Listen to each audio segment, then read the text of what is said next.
Alright, ladies and gentlemen, we are here for the fourth and later fifth rounds here in the ARC Supercars Championship.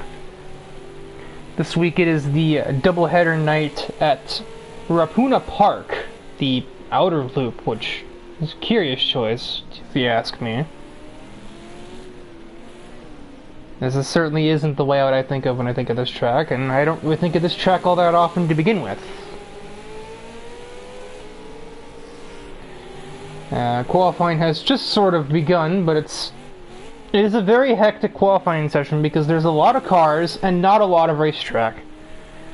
So that makes, well, qualifying a little bit harder, as everyone is attempting to find enough space to navigate the circuit.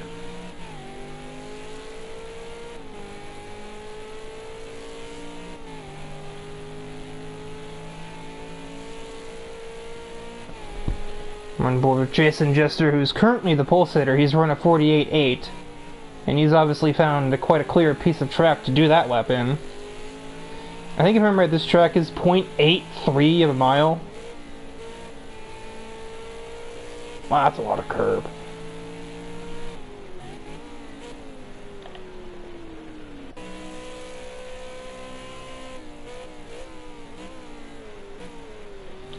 Tim Galvin's currently second on the board with a 49.5.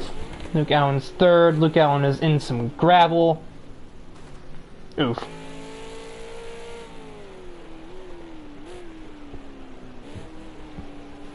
See some of the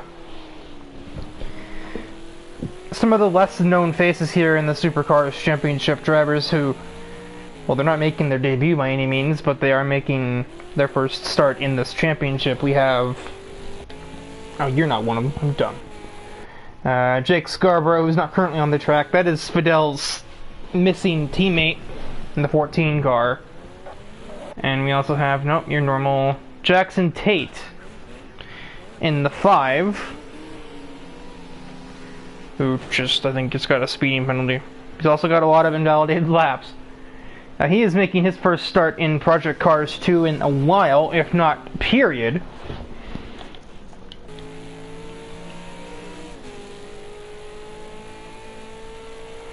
AJ jumps up to a 50 flat. That is weird to say, a lap time less than a minute long. And he has found the same gravel Fidel Fabian was in a moment ago. I believe the order of the day in this qualifying session is going to be quantity. As, well, if you put in a bunch of laps, surely one of them that you've run is going to be good. At least that's my thought process, and yet we still do see a lot of people going in and out of the pit lane.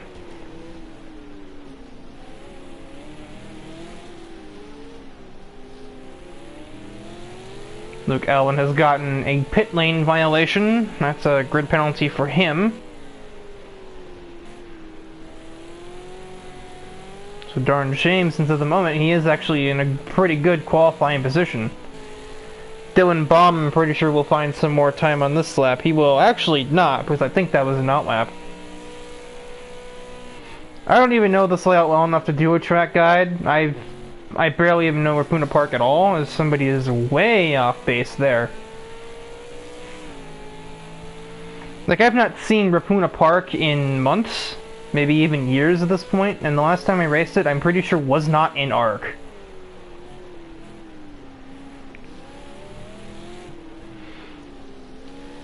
And also, in that particular instance where I raced this track, it was not this layout.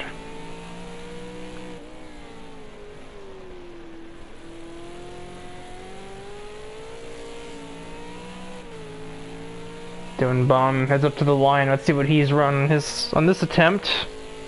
Yeah, I would say he gained. He makes a 49.18. Still not quite near the top of the board with Jason Jester with his 48.73, though. So that's still a pretty monstrous hill for our drivers to climb in order to try and even think about taking pole away from him.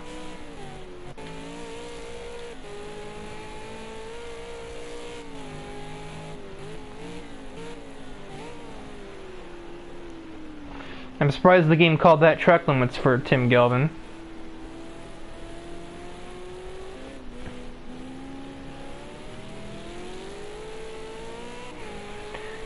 I can only operate based off assumption, but I can only assume that the best passing zone on this track will be into, give me someone that's going into it. These two corners, here we go. Nope, that's not it. These two corners, I think, will be your best opportunity at a passing spot here, because it's the heaviest braking zone. Turn 1 and the final corner can work, but they're a little harder to pull off. Then again, there's literally only 5 corners on the track, so...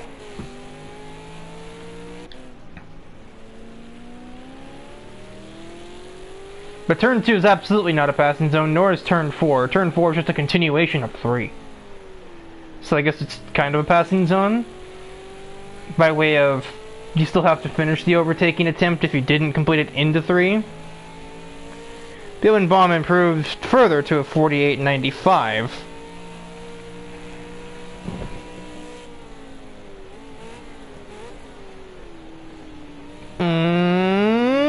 Barely on the track limits, the Scarborough.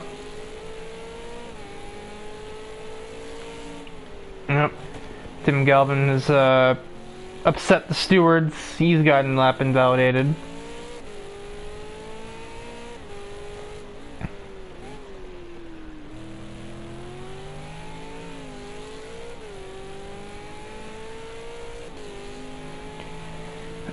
Coming down to the last minute and a half here in qualifying. That's not an improvement at all, because that was an outlap. I'm done.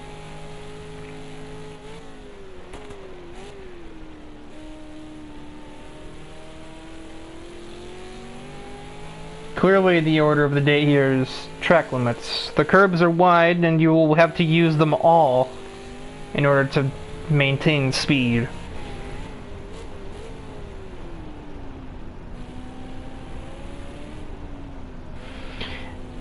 Whoa, that was kind of weird, not gonna lie.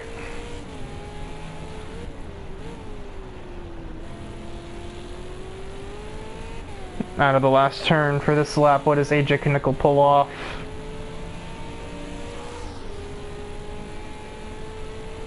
A noticeable improvement, but he doesn't actually gain any positions whatsoever because there's such a wide gap between where he was and third of Tim Galvin.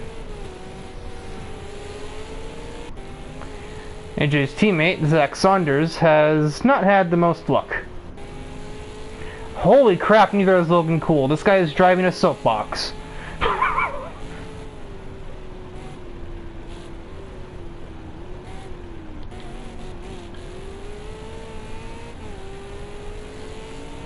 Jackson Tate will not cross the line in time, so what will his final lap in qualifying be? Not an improvement, but he actually did cross the line in time.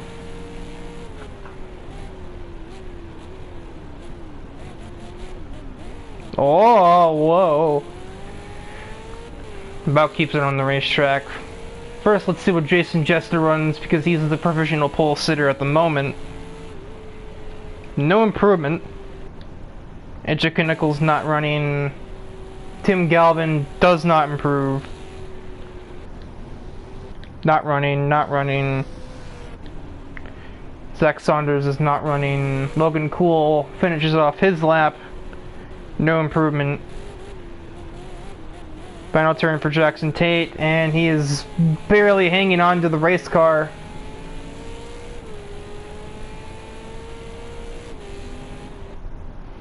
I think I still saw him jump Logan Cool for starting not last, despite multiple scary corners for him.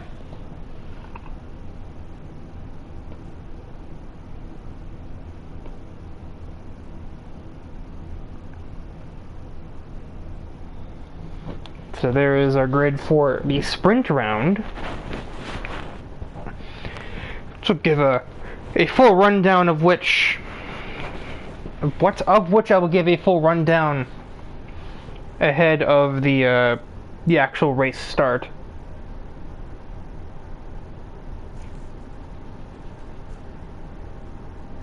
Start by.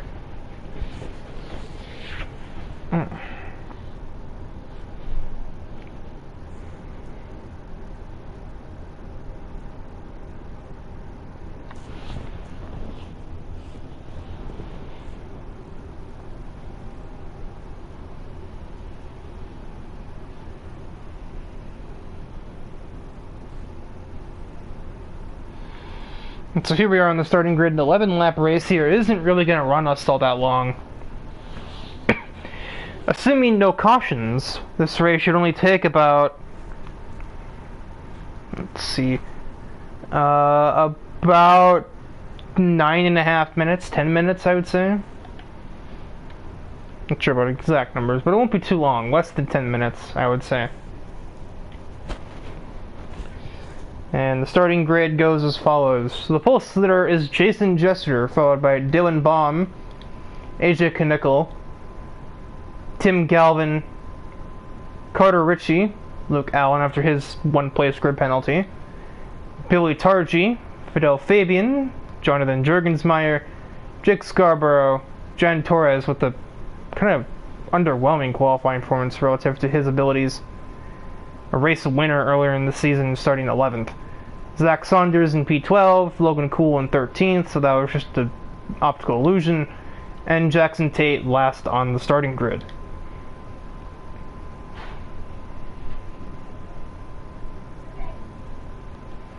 As we just kind of awkwardly wait.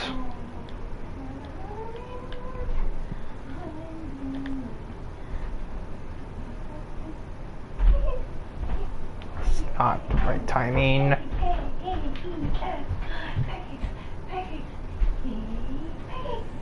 What the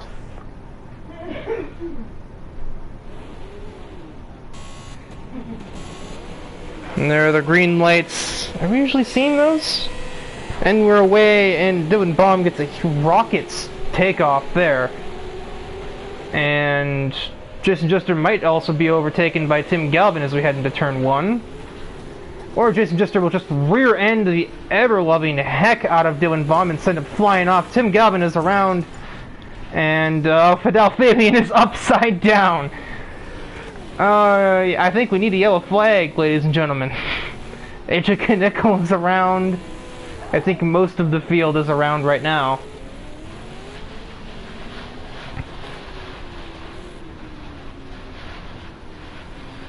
Yeah, that's a safety car. Well, Fidel Fabian flipped over, so that's an automatic safety car. It doesn't matter.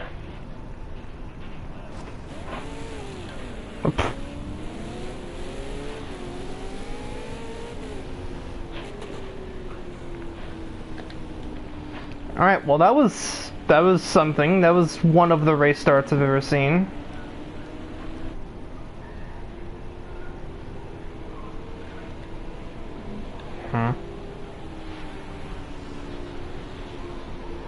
Is AJ Nickel the leader? I must have missed that.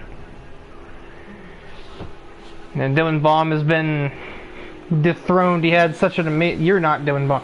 DIVEBOMB had such a great start, and he's been lap 1, turn 1, to say the least. I'm kind of getting a bit of deja vu here, because this isn't the first time we've seen that 47 punt 37.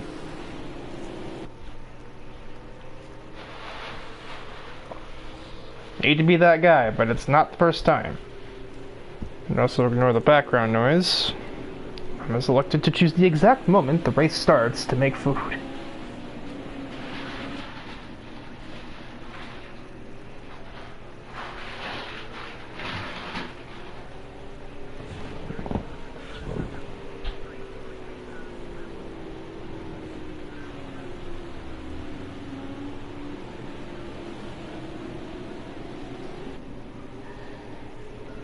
Looks like we might be green here based on Jason Jester just staring at AJ's taillights and now turning him. What in the name of... So that was, well, if it was the race start, it's not anymore. Definitely understanding why they call why his last name is Jester now. He's making a clown out of himself. Did I say that out loud? Nope, you're not AJ Nickel. You are.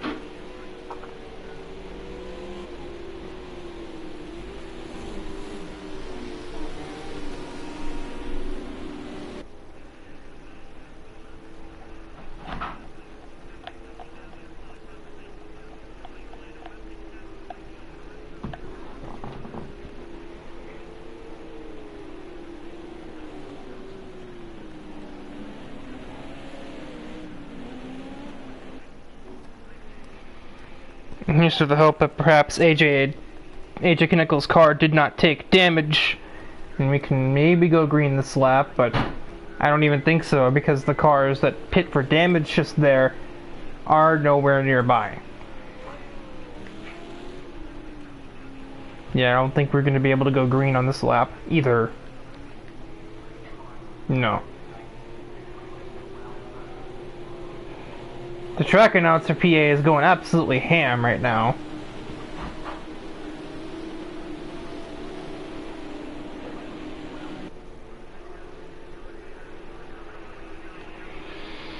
As a reminder, this is a sprint round, so this isn't even the main event. There will be a second race that's, I think, probably going to be 22 laps after this.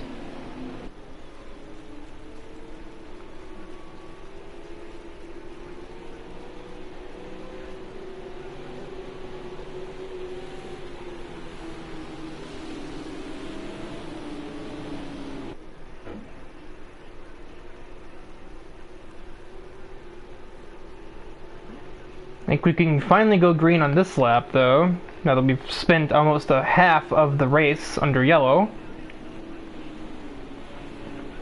And you only got 11 laps here. You've already run 4 of them under a safety car. This is a motor race at the end of the day, so let's actually try and have racing, maybe? Or am I asking too much?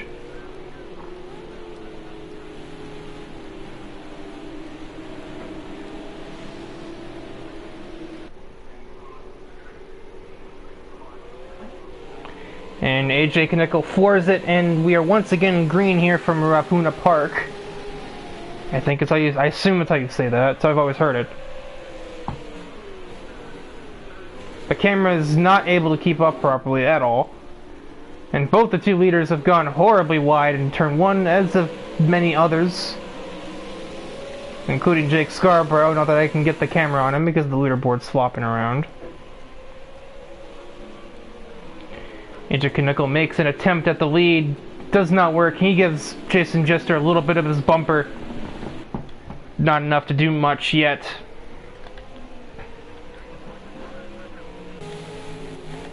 We move to chase cam to better understand the goings on around the racetrack. DIVEBOMB and Zach Saunders getting a little bit physical. Jan Torres is just letting the whole field go. Does he have a bunch of damage or something? Oh, he might have a slowdown penalty. I think at that point you just take the penalty. Losing all of those positions isn't worth a 1 or 2 second TP.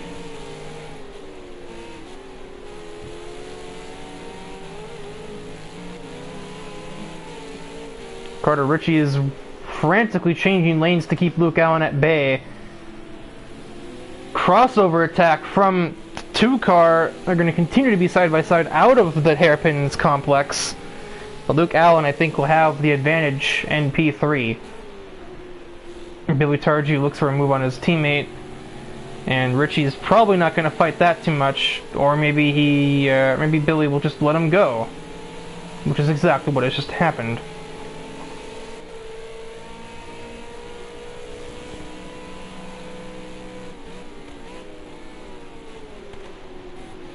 And a bit of a walk up into one, but that's still not as bad as the two teammates ahead, I think, making significant contact into T1. Oh, we're getting close quarters for the lead now between AJ and Jason. AJ gets a huge run on the inside. That's now the outside, and AJ is squeezed into the grass. That was nearly catastrophic, but instead, Knickel is the new race leader. And they got plenty of space to do this because third place Luke Allen is some ways back still. DIVEBOMB is attempting to navigate the FBR 1 and 2 cars. He's already taken 5th place away from Targi.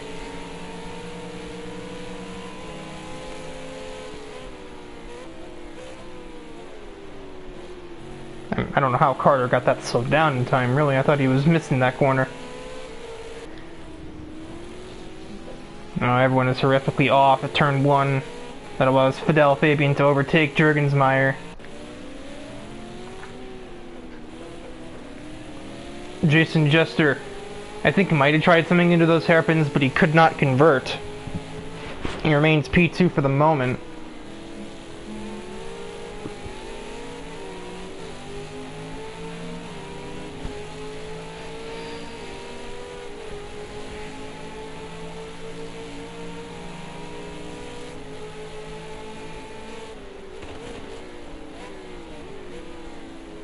I think they both locked up a little bit into one just there, both trying to stay ahead, obviously. That's the point of the race. Jester washes up there. He didn't quite clip that apex properly, so he's not going to have a chance into the hairpin on this occasion.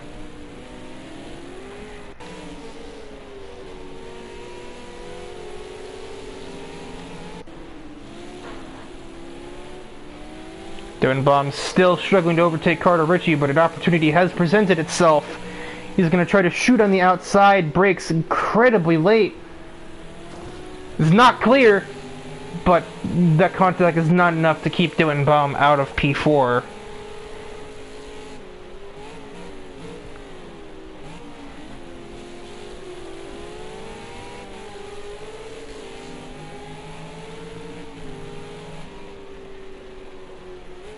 Jason Jester got a slow down there. So if he's going to have any chance of taking the lead away, it ain't going to be here. Luke Allen watches with anticipation because he's in a pretty good spot if Jason Jester gets a little bit too desperate and takes AJ with him.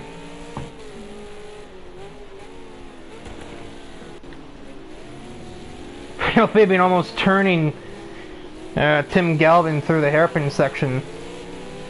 They managed to remain contactless. I don't know where my brain was going there. I was about to say uncontacted, which is not a word. Slight lockup from the leader, but I don't think that's going to matter all too much. Jason Jester's going to need the turn 2 up of lifetime here. He doesn't get it, so I don't think he's quite in striking distance.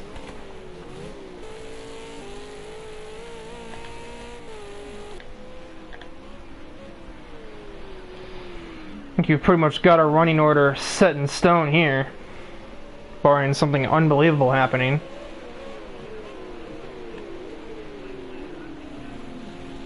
It seems as such. AJ Knickel will head out of the last turn. He's going to grab the victory in the sprint race. Jason Jester P2. Luke Allen will get a 3rd position finish. 2nd off a penalty, actually. And DIVEBOMB will recover to 4th place after his lap 1 misfortune. And he's going to take his anger out on all of the trackside cones.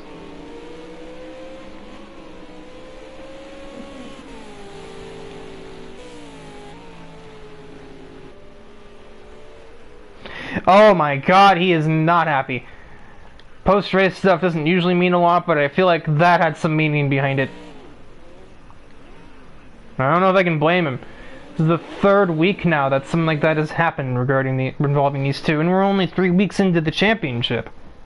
So those two have made contact, I think, in every race so far, or at least once every week. So tempers are flaring here in New Zealand.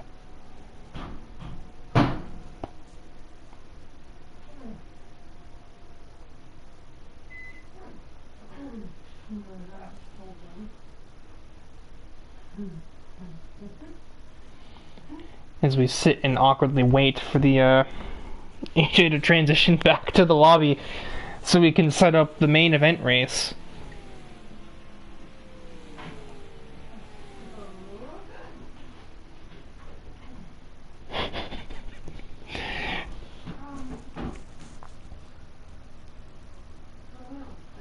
Credit where it's due, that was a well-targeted attack at post-race.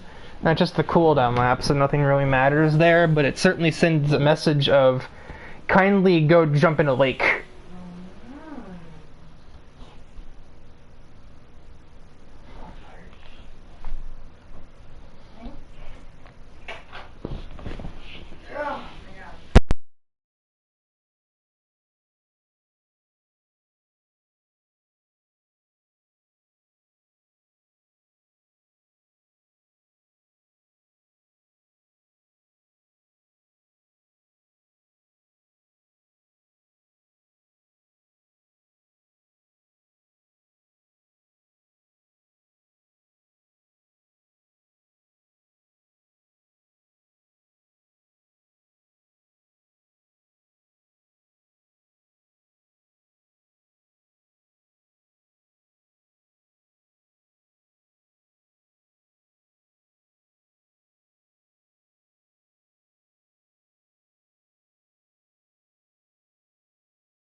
Do not be do not be deceived. It is not the actual green flag.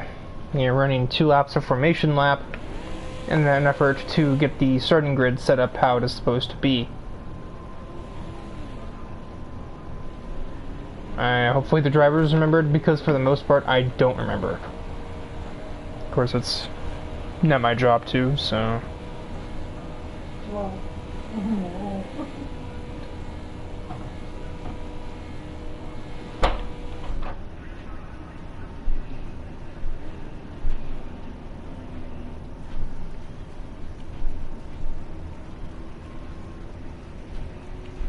Come on.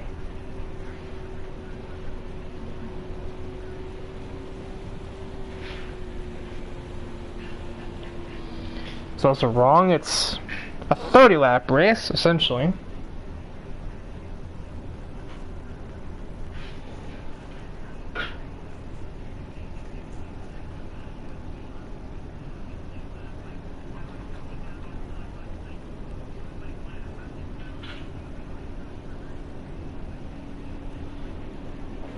Also, apparently this is the F2 format, so Fidel Fabian is on pole as he finished in 8th place at the end of the sprint round. Which is weird, because I could have sworn Daytona didn't work that way. I watched that nice pop-in game, I saw that. At any rate, this is only the first lap formation. I don't think we even needed a second one, to be fair.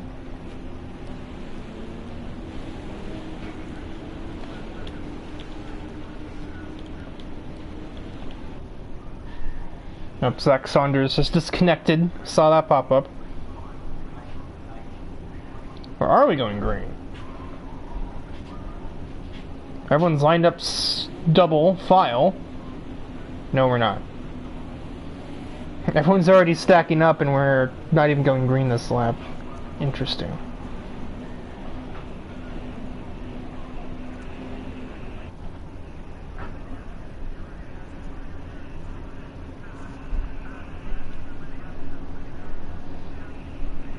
Just adds to the tension before we get the main event round underway.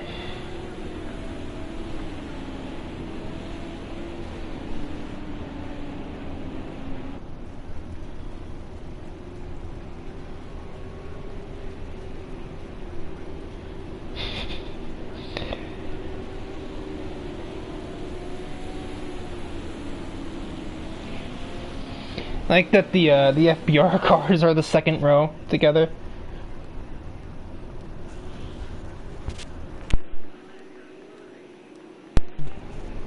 Pardon me.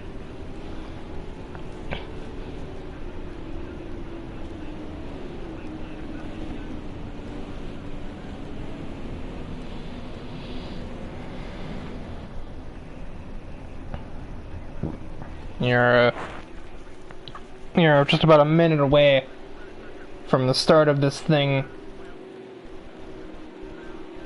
I feel like I should be plugging something here, but I'm not scripted to, so I'm not going to, or make any speech errors and just make us sound unprofessional. And run up to the start-finish line. I think Fidel may have jumped that start, but either way, we are green for the main event here at Ruapuna Park. Fidel is obviously miles clear, and Tim Galvin was very much caught off guard here, as I think we just saw Jason Jester punt Dylan Baum off again, if I'm not mistaken. Regardless of who, Dylan Baum got punted off again. I don't know if it was the 30 or 47's fault, because there are several cars nowhere near the racing circuit back there, one of which is once again that 37. Jason Jester takes to some unique racing lines after missing the second hairpin. Perhaps he was clattered into. I'm not sure, the camera wasn't looking over there. And Fidel Fabian and Billy Targi are, for the moment, relatively home free, but they can't breathe too comfortably because the sprint race winner, AJ Kaneko, is running P3. Obviously very much released from the opening melee. Never mind, he's not. He is around in turn 1. And there is another absolute gaggle of missed corners to behold. I would be kind of surprised if that's not yet another yellow flag. And yes, that is a yellow flag as Fidel Fabian applies the pit limiter. Due to, I think, just the multitude of different spinning cars that all triggered because AJ Knickel dipped a wheel onto the grass. And it was literally all downhill from there.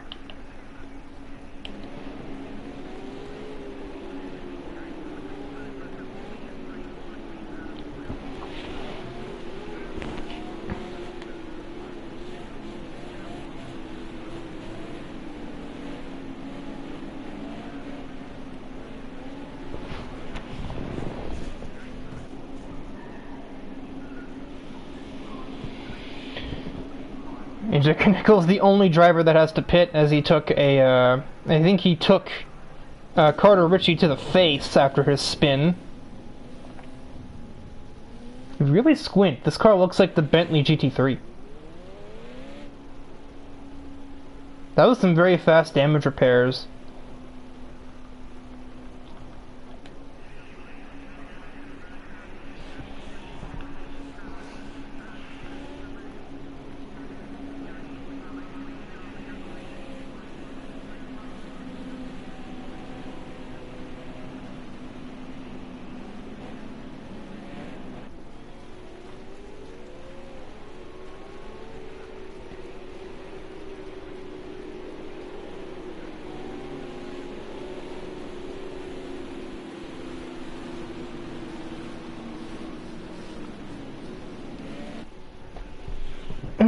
Well, after this point, mandatory pit stops will count.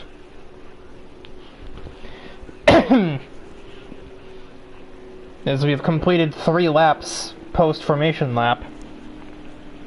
Even if 2 of them have been under yellow flag, but, you know.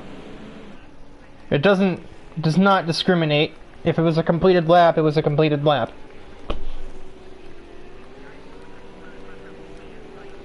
However, if we're going green this lap, which we obviously are, I don't know if you're allowed to go in right now. Definitely want to actually watch more towards the back of the field, because a lot of the fastest cars in this race are starting below the top 5. And we are green again here at Ruapuna Park. All we need is the field to spread out just a tiny bit, and we'll usually be fine.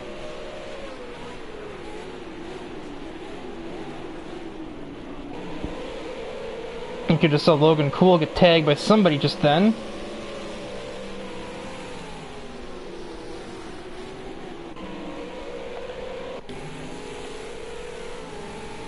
Let's get a better view of the land here.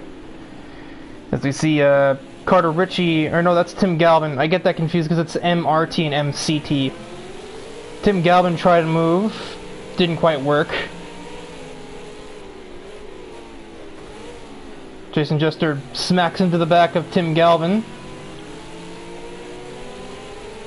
No real harm done from what I can tell, though. Fidel Fabian is getting away as Billy Targi got a bad exit out of the last turn. Luke Allen looks to take advantage. Will. I'm still keeping my eyes more towards the back. And that is why yep, that looks intentional to me. Sure, this isn't, I don't have my steward glasses on, but I think that was intentional.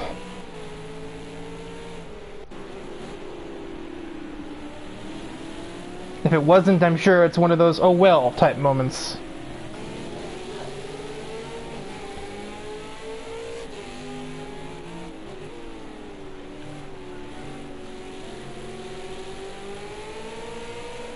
Luke Allen is chasing down Fidel Fabian. He might just have a chance at taking the race lead away here if he plays his cards right. Can you hold them? And can you fold them, Luke Allen? He breaks conservatively into one. Fidel Fabian a little wide. That invites the Luke Allen to the inside. He cannot capitalize, though. Oh my god, that was the weird camera. I thought he was diving him there. And I'm like, are you crazy? He wanted to try into 3, but no dice.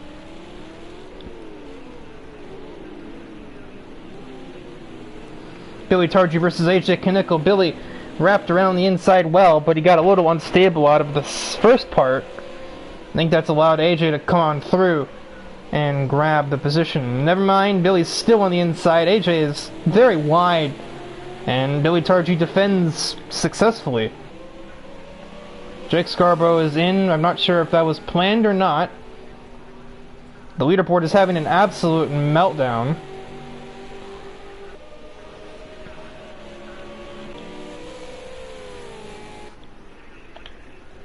Go back to chase cam wherever the cursor is. There we go.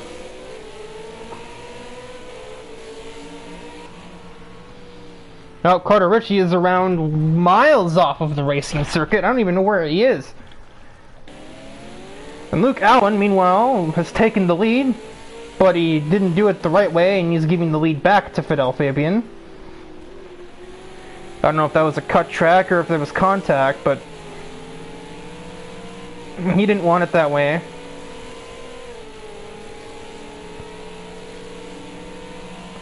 Everyone's getting track limit penalties. Literally like half the field.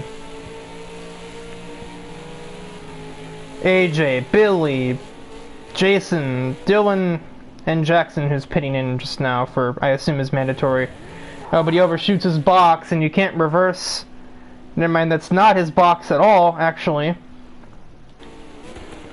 Luke Allen will attempt again down the inside of Fidel Fabian. This time there's no contact, no track limits, just an overtake, and a new race leader, Luke Allen. AJ Knickel is on the hunt though, so Luke can't be too comfortable. He about runs into the back of Tim Galvin though. Oh, Jason Jester has to make a huge catch there. AJ Knickel hunting down. Oh, whoa, somebody's exiting the pits ahead. And that nearly created disaster. AJ sends it into one, he about gets it stopped. Tim Galvin cannot cross back. Jonathan Jurgensmeyer is given the blue flags as Allen makes his way through.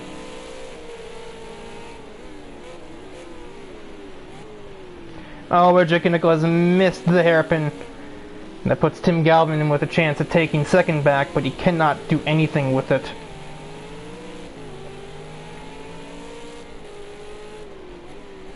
Carter Ritchie has left the session.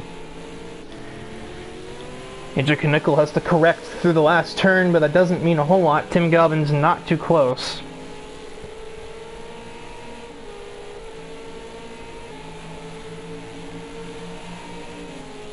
Jackson Tate has to let him go here. Oh, big save. That was another near disaster.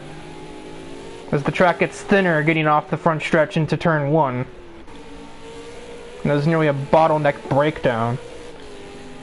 Luke Allen's lead has not decreased a whole lot. I think probably helped by having to overtake blue flag cars. Oh, that's what these two are having to do. Or these three.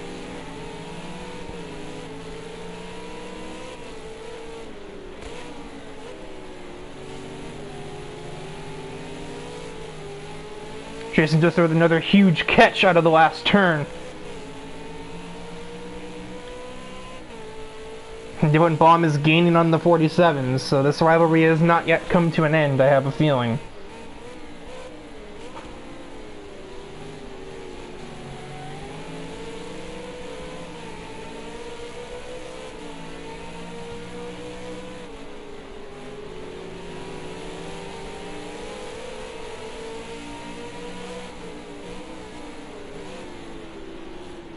Tim Galvin gives way to Jason Jester.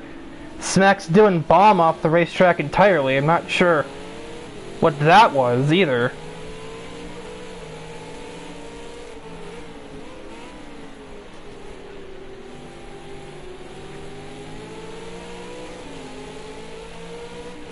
I don't think Galvin expected Baum to be there. That's my best guess.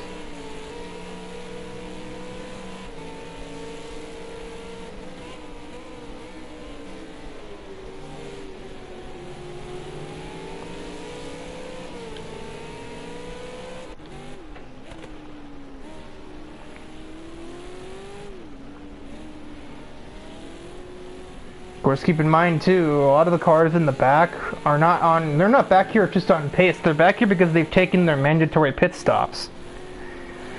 So, don't count any of them out of the event either. Even if they're getting blue flags now, they may be back into the fold once everyone has pit.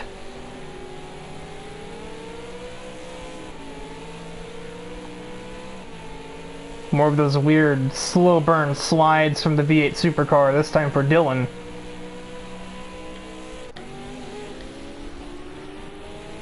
Jake Scarborough not having the greatest time through there. Jen Torres trying to find a way to secure the move on Logan Cool to basically lead the drivers who have pit so far.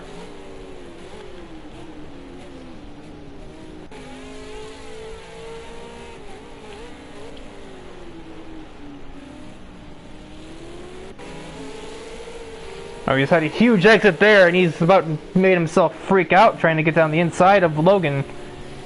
He's gotten there though. Can he convert? Better exit to the 12 car, and I believe he will be ahead at the line. How does Logan attempt to take it back? Does he attempt? He doesn't really get much of a chance to. But Jen Torres misses the exit. And that does give him a chance to. DIVEBOMB pits in. I believe that just to take his mandatory stop. Probably to get away from Jason Jester, if I had any guess. Jackson Tate has retired from the race. I didn't know that came up in the race feed, I'm not gonna lie. Torres with a track limits penalty. I forgot I can look at the timings and I can see the penalties.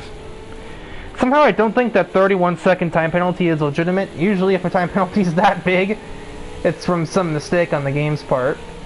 Jason Jester seizes the lead as AJ makes his pit stop. Tim Galvin with 1 second, Billy Targi with 5, and Dylan and Jan with 4. Speaking of... no, this is not who I'm looking at. Jason Jester about runs the blue flag car out of space to make that position up. Where is... what? He's the leader, Riker. What the... you know? I think I know why that's going on. Logan Cool has defended his teammate's honor and he gets punted for his troubles. That'll be an interesting look from the stewards later, but I think I know what just went down there.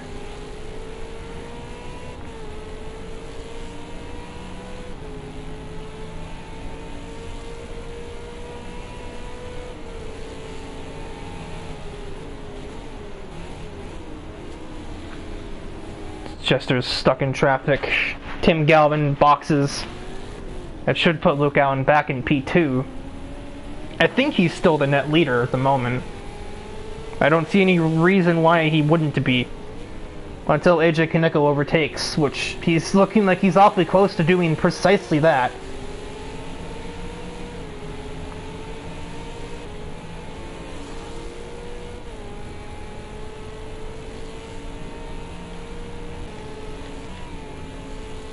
Second, third, and fourth aren't too much separated at the moment, and that's to Jason Jester's benefit, essentially, especially if AJ attempts to make a pass for the net lead.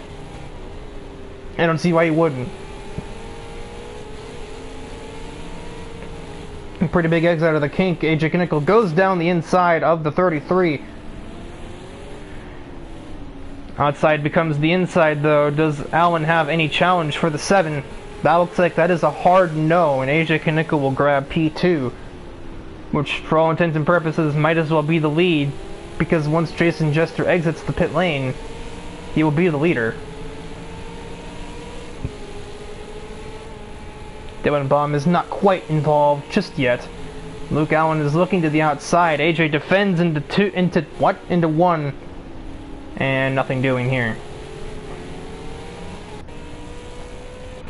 Jason continues on the racetrack. He may be looking to try and catch a yellow flag.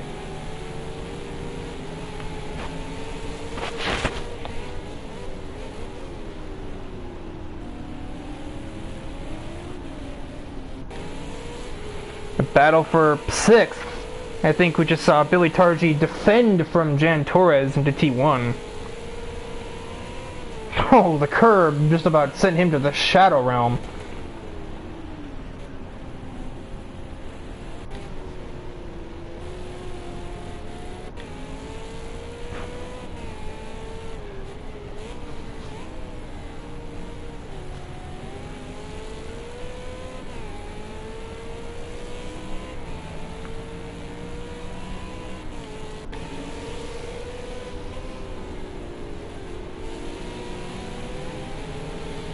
Battle for the net lead rages on. Luke Allen sees an opportunity. He's going to try and take it down the inside. AJ Knickel has missed turn 3. That's not only allowed Luke ahead, but also allowed DIVEBOMB to follow him through.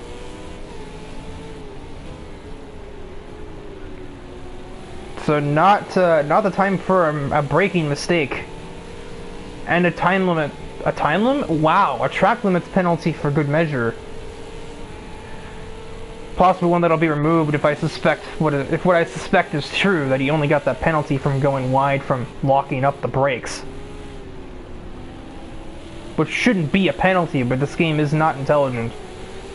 Billy Targi tries to sneak down the inside of Jan Torres on the exit of the last turn, but he will not really be getting too much out of that. Oh.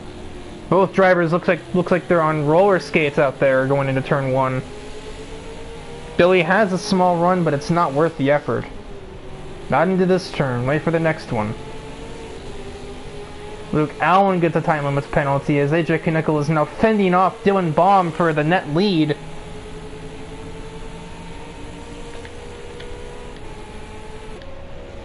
So heading to turn 1, the camera's not even looking vaguely in their direction. Which is why I've not been using the trackside cameras too much. I think there was mild contact, but it might have very easily been a lag bubble. Who had the advantage out of the kink. Looks like it was dead even heading in, so nothing doing. At long last, Jason Jester pits in, and we'll see where that puts him in regards to the battle for the lead. These 3 cars are still under a blanket, and he might just rejoin amongst them. He exits the box now.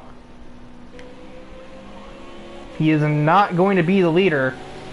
AJ Knickel will take the race lead away after that pit stop, but Jason Jester is not far off. If they continue to battle as they have been up to this point, he will find himself in the battle for the win in the closing laps. So now, grab your popcorn, because this is going to be a wild 10 laps. The next 5 minutes will be very crazy.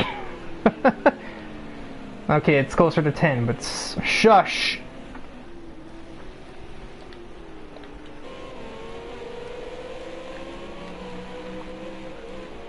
Luke Allen got a slow down, so he had to give up time there.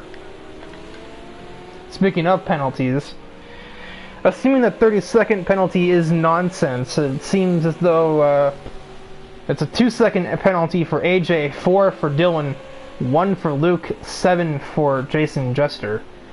So everybody in the top 5 is penalties, but Tim Galvin's not really that close to them, so he's not close to anybody. He's just running time trials back there. DIVEBOMB got so sideways there. Luke Allen had it even worse. This car was at like a significant right angle coming out of turn 2.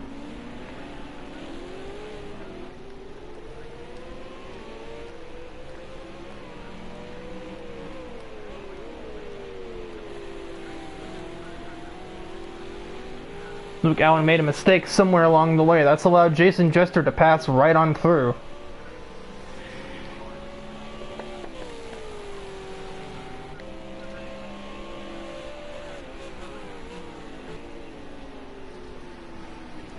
They will soon be hitting a bunch of lapped cars in the form of, looks like Logan Cool, Jake Scarborough, and Jan Torres are not that far away from the leaders, so they will play a factor in this one. How much of a factor, we have no idea, but they may not play a factor at all. Luke, I was about to call him Luke. Dylan gets incredibly sideways out of turn 3.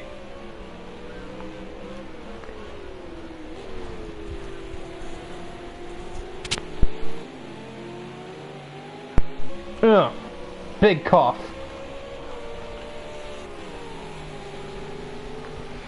No, Logan Cool manages to successfully get out of the way of the 2 leaders.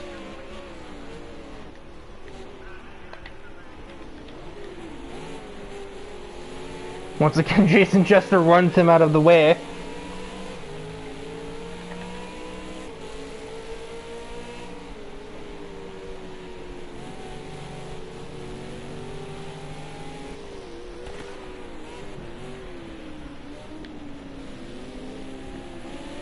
Next lap car is Jake Scarborough. You have a pretty easy way to get out of the way on the front stretch. I don't think he's going to get in the way here, so...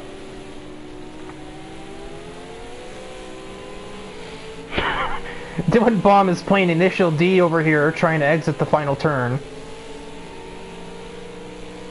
The lap car kept Jason Jester away from the leaders for quite a bit. Logan Cool cost him about a second, I would say. Arguably doing his job better than any teammate ever could as a lap down car. Rear gunner for DIVEBOMB, even if for one corner, has gained him valuable space which he can use to try and take the lead away from Knickel. Especially when he does that again and DIVEBOMB literally slides through. And Agent Knickel turns him, but Jason Jester can't capitalize, he's off the racetrack. Was he clattered by Logan Cool, or did he just mock up the brakes? Luke Allen now finds himself back in P3 after whatever happened.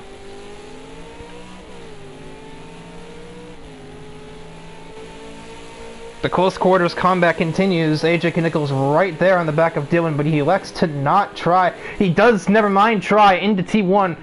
They make door contact again, and that is how AJ takes the lead as he has spun Dylan round.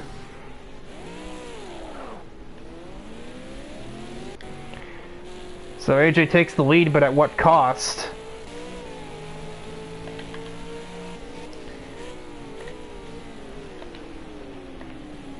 No, get rid of the timings. I'm done looking at that.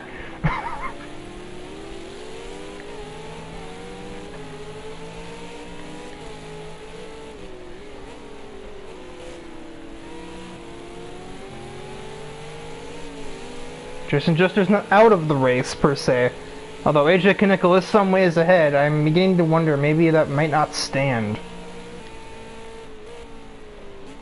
Because he did just kind of shove DIVEBOMB off. If he gets a penalty for that, which I'm not going to say he won't, but I'm not going to say he will either.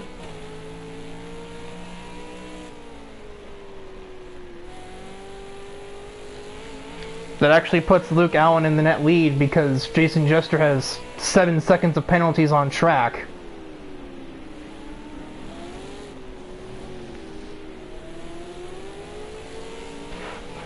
And Allen's making decent time too. He's also catching AJ on the racetrack, for good measure.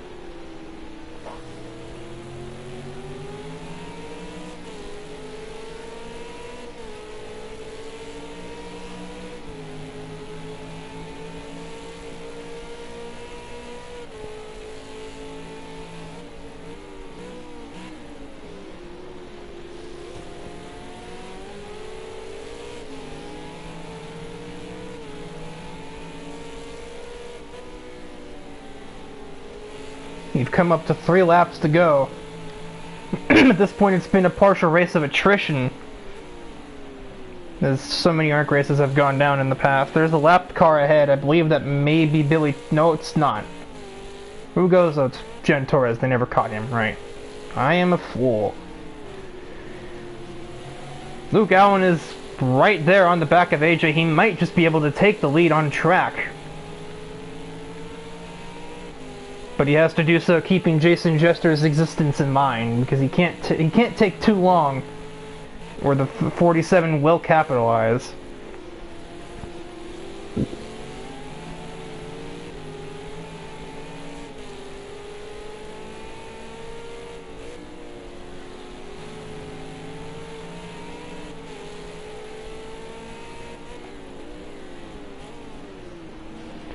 Jen Torres has been given the blue flags. Thinking since this track is mostly straightaways, it isn't too hard to get out of the way here. He goes ultra wide at the last turn to make sure he does not impede the leaders. As we head on to the final lap here at Ruapuna Park, AJ is currently the leader. Track penalties pending, though. I don't know what the race results will actually look like compared to the unofficial results, compared to the results on the racetrack itself. But none of that will matter if Luke Allen makes the move right here into 3. But he just isn't close enough for that. He's 4/10 back.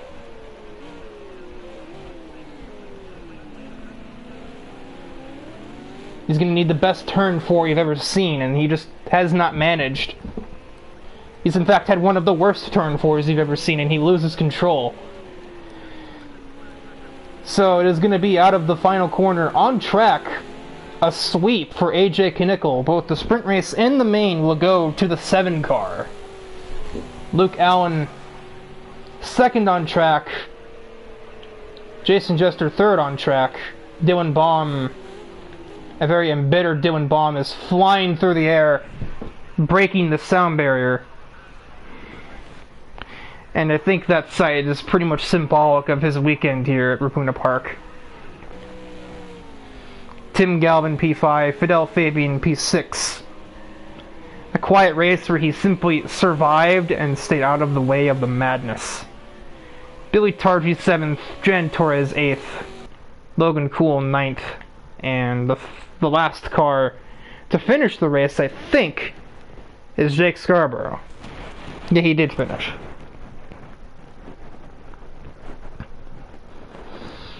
So that will do it. That'll wrap up the, ignore these results because I'm fairly certain that 30-second penalty from AJ probably came from some nonsense. But other penalties may come and go. But unofficially, AJ Knickel is the winner over Luke Allen and Jason Jester. That will wrap things up here from Supercars. Friday night will be the AF1 finale, I believe. The Brazilian Grand Prix. So, until then, try not to go flying through the air.